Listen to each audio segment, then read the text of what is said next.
Hello viewers, thanks for tuning in to get abreast with the trending business stories in Uganda and across its borders. I'm your host Joram Paul Sonko and we are glad to have your company.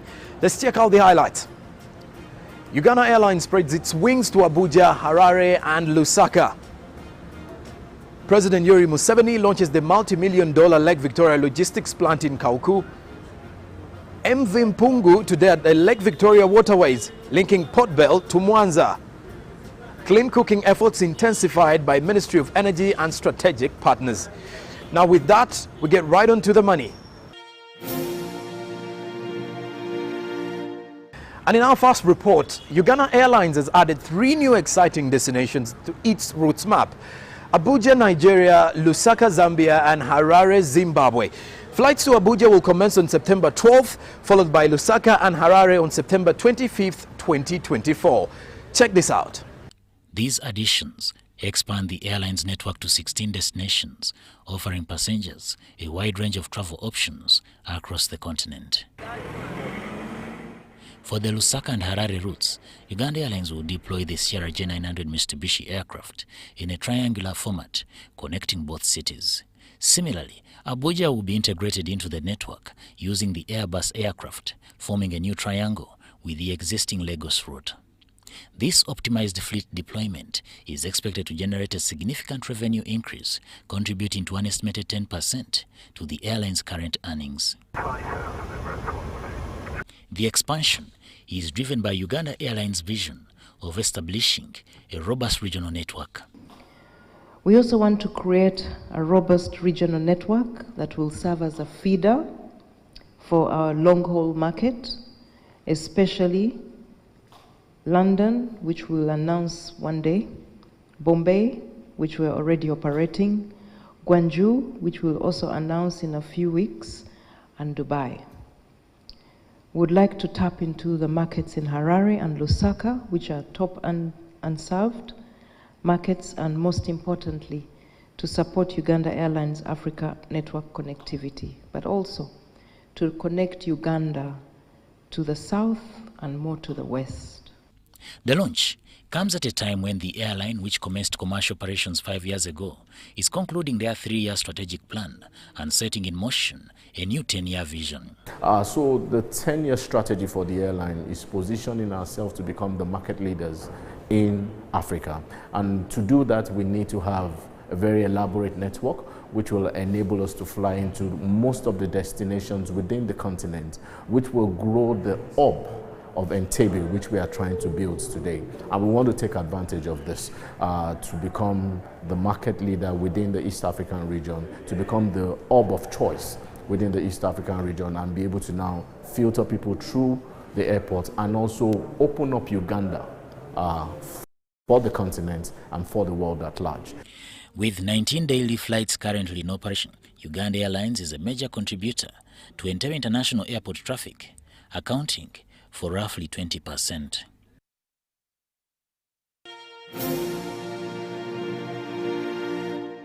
President Yoweri Museveni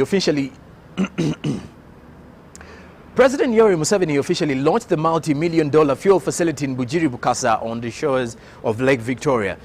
The 70 million litre storage tanks and 2 tanker ships owned by Lake Victoria Logistics Company offers the country the security of fuel supply.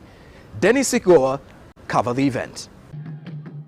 The Lake Victoria Logistics, formerly Mahathi Infra Uganda, has built an entirely new logistics ecosystem for the region's fuel. This ecosystem, launched by President Yoweri Museveni in Bugiri Bukasa on the shores of Lake Victoria in Wakiso district, has immense benefits to Uganda, a land-linked country. By having fuel getting off the roads, you are targeting that rationalization of the economy. Therefore, Uganda should know that cargo will shift from road to rail and pipelines, so that the roads are mainly for passengers and light cargo. With 14 massive tanks with the capacity to store 70 million litres of fuel and 2 vessels with a cargo capacity of 4.5 million litres each, Lake Victoria Logistics has significantly enhanced the security of fuel supply. The government will continue to invest in additional storage facilities. Ginger Storage Terminal is being rehabilitated. It's just 30 million litres. Here we have 70 million litres, and I have heard the chairman committing an expansion. That is good news for UNOC, for the ministry, because we have always been challenged in Parliament and other fora as to whether we have enough storage.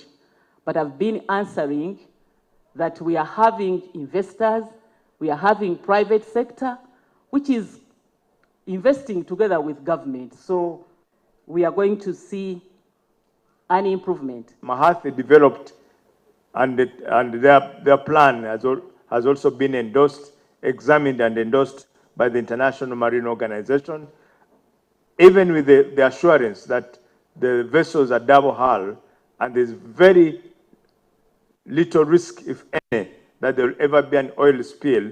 We demanded of them to develop an emergency response plan in the event of an oil spill.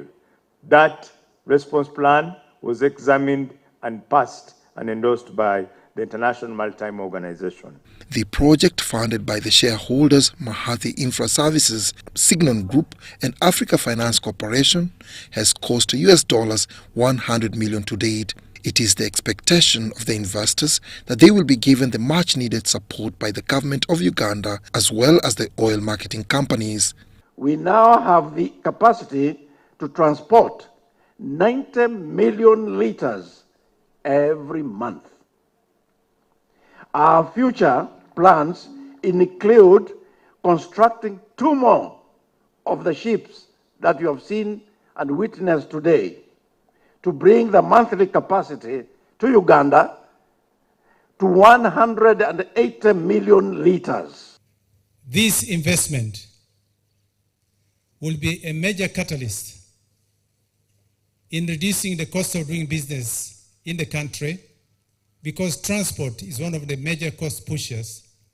But Lake Victoria Logistics will tremendously reduce the cost of transport between Kisumu and Uganda. All the international vessels are produced with double hull technology, so it cannot have any leak. We assure you, Your Excellency, that there cannot be and there will not be any leak into the lake. Another question, what you are asking about the capacity of the tanks, Your Excellency. We have about 70 million litres of storage. The government of Uganda, through the Ministry of Energy and Minerals, issued a directive requiring 50% of Uganda's fuel arriving in Kisumu, Kenya, be exclusively transported via ships and the balance be loaded on trucks as usual. As Uganda fuel demand surges, an initiative like this one is coming into place to ensure sustainability in supply. Dennis Igor for the Business Roundup.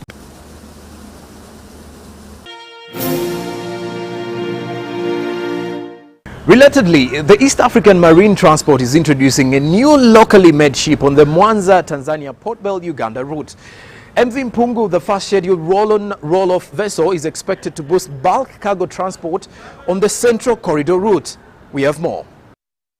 MV Mpungu, a privately owned vessel, is expected to have its maiden voyage from Port Bell in Luzira to Port of Mwanza in Tanzania in August this year.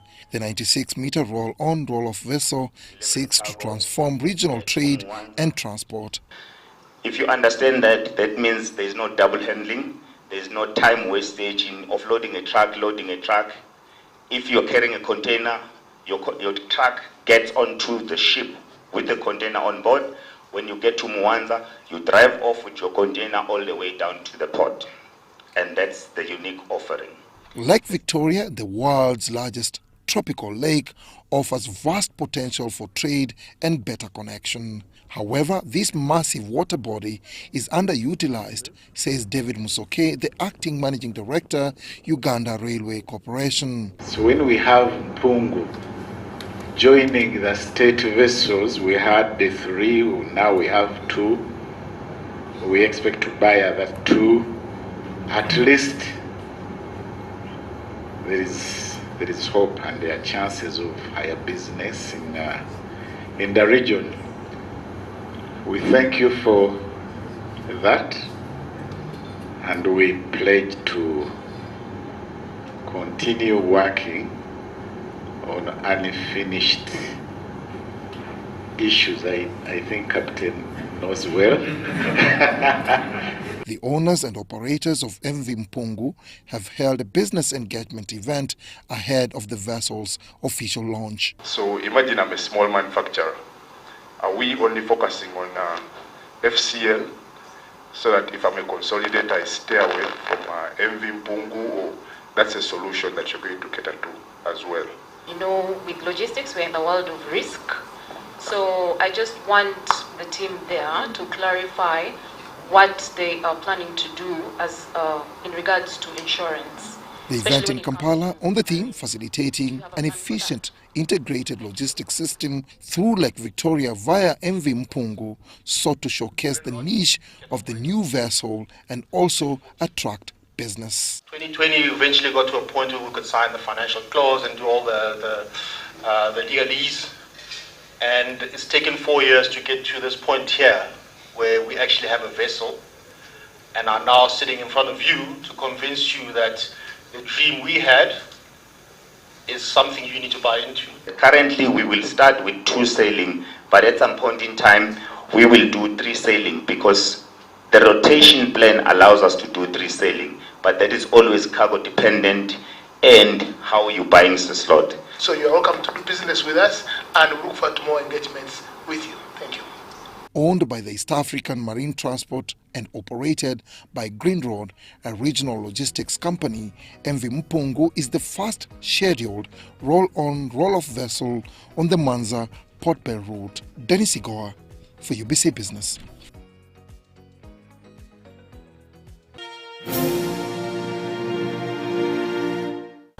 We now talk matters corporate governance.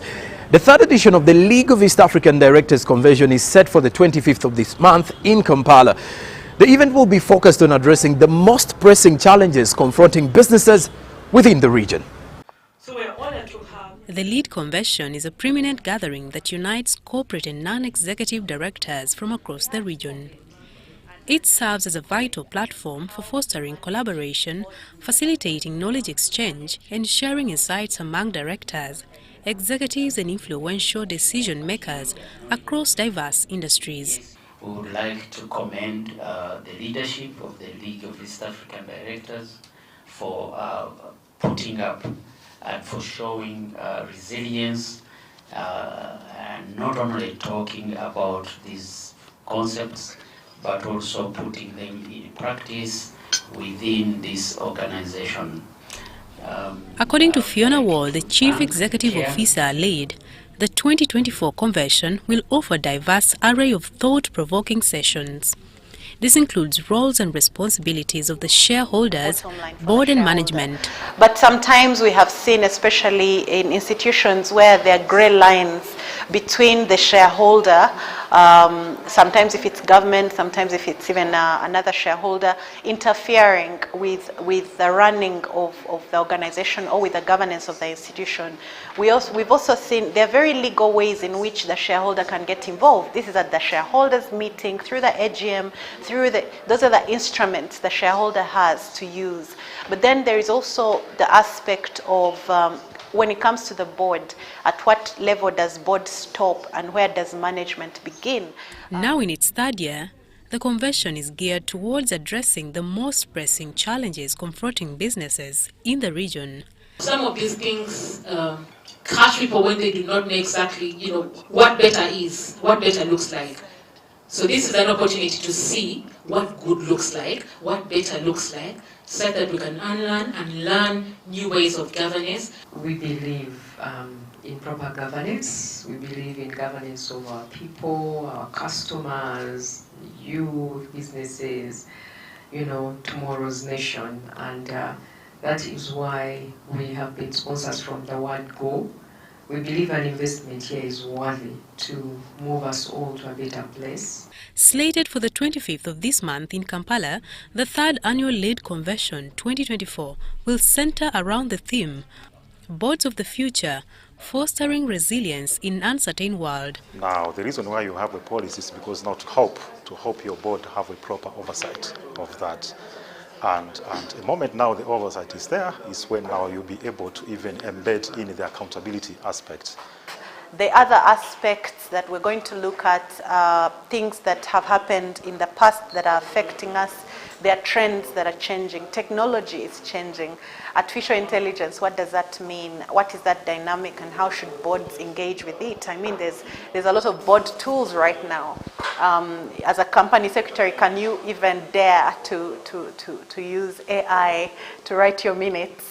Or is it going to be a disaster? Marion Awori for UBC.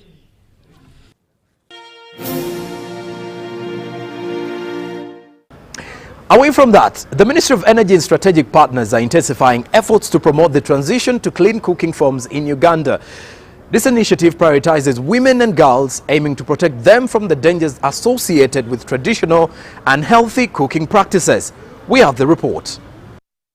Over 2.3 billion people globally rely on fuels like wood, charcoal, coal and kerosene to cook food despite the dangers associated with these forms of energy. Similar to other sub-Saharan countries, Uganda is grappling with deforestation due to the increasing demand for charcoal and firewood for cooking in urban areas and villages. And the target is that by 2030 we will at least want to have each and every Ugandan with a clean cooking solution.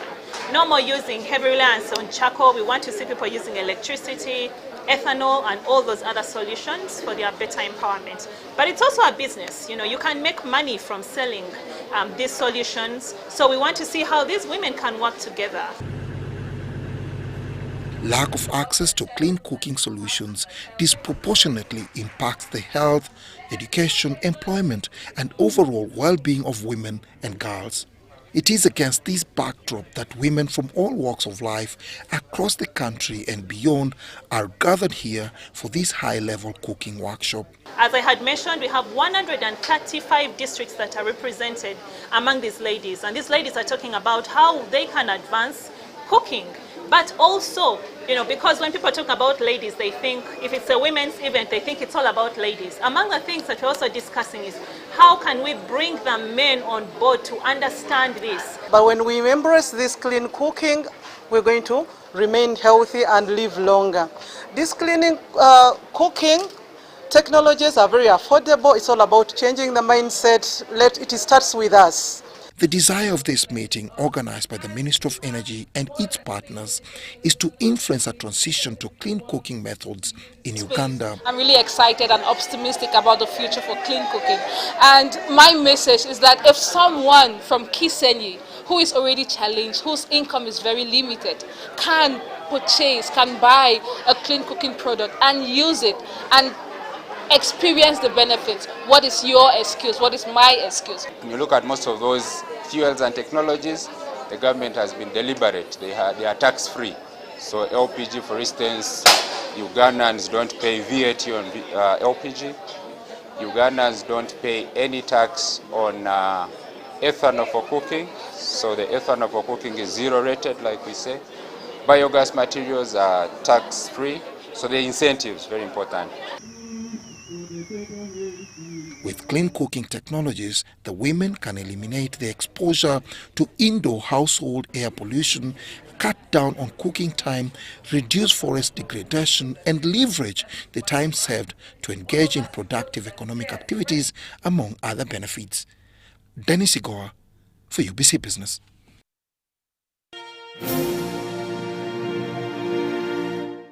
In our corporate news, Kampala Capital City Authority, in partnership with Uganda Breweries Limited, has unveiled a modern sanitation block in Bukoto Market. The 130 million Ugandan shillings facility will serve the market vendors and the wider community.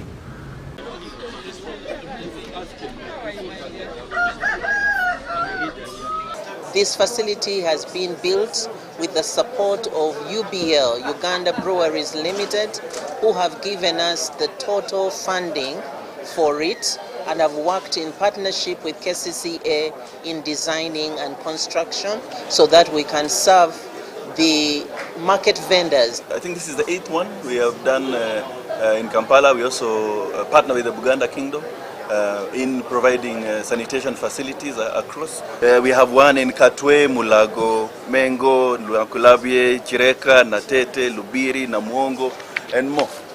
So we don't just go anywhere. We come and ask for advice on where the need is. And as the Lord Mayor said, there was a team that came together, and in partnership with the mayor, they came up with Bukoto. This market holds or has 323 vendors, and in the past they have had 2 stances only. But this facility now has given them 8 stances, 2 for people with disabilities, 4 for for ladies, and 2 for the gentlemen.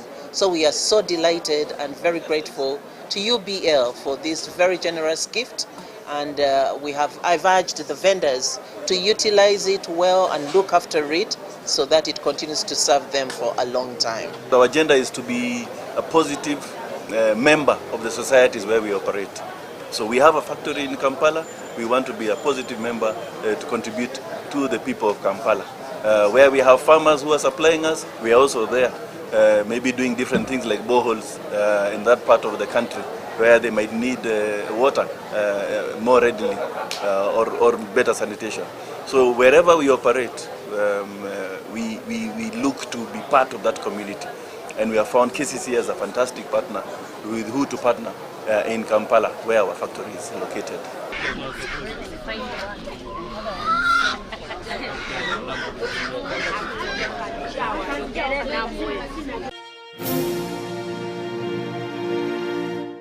Moving on, a recent vote in the U.S. House of Representatives is causing ripples across the Atlantic and could impact South Africa's trade and diplomatic landscape.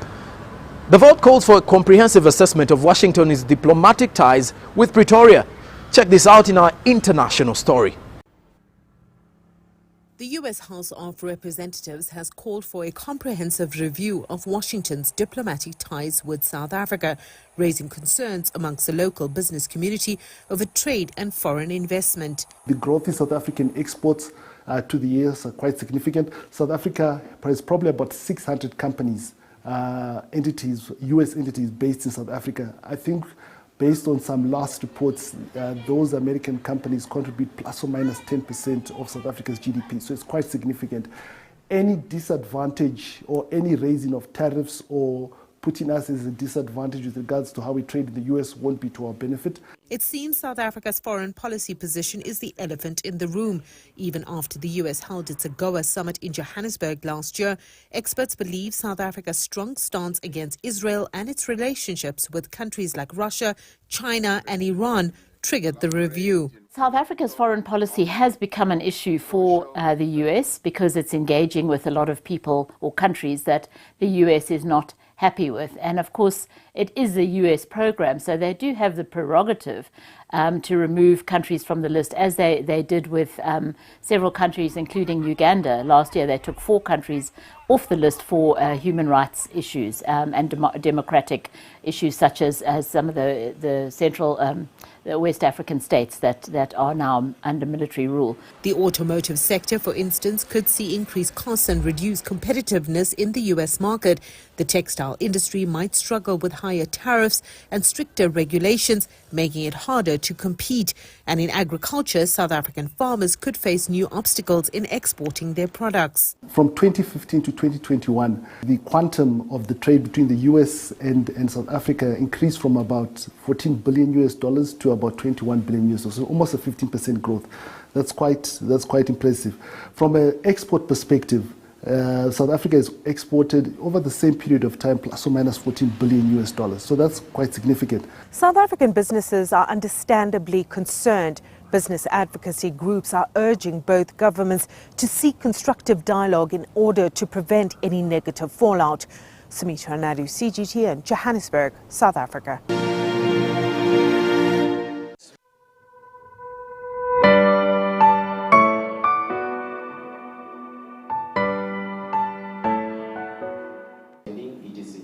And then we'll also see how the number of... We really have benefited a lot from Uganda in terms of information, communication and technology, the digital, the roadmap, the route. Uganda traveled in a digital field. You are very far ahead. We really have chosen the right country to come and get what we really came for. We've come here to learn about the e-parliament, e-learning, e-health, and many other institutions that are also making use of digital services. We've learned that there are many digital services, and also learn about the laws.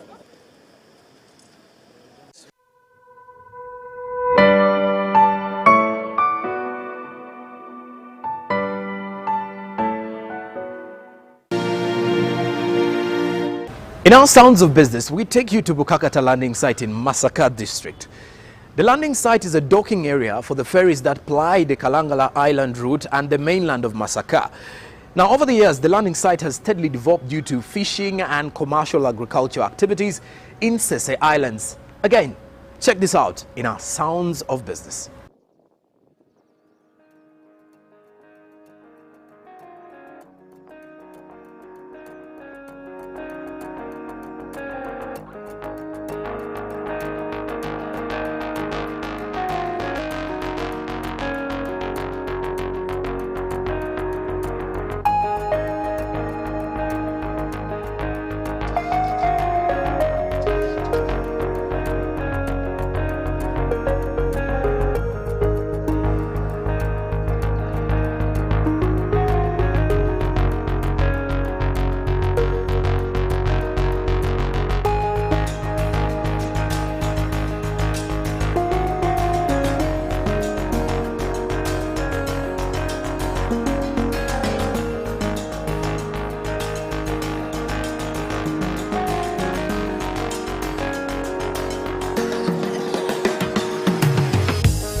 Thank you very much for being part of this weekend's edition of the Business Roundup.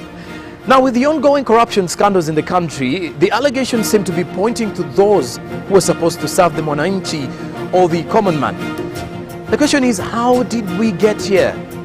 From the entire team, till next time, have yourself a lovely week ahead.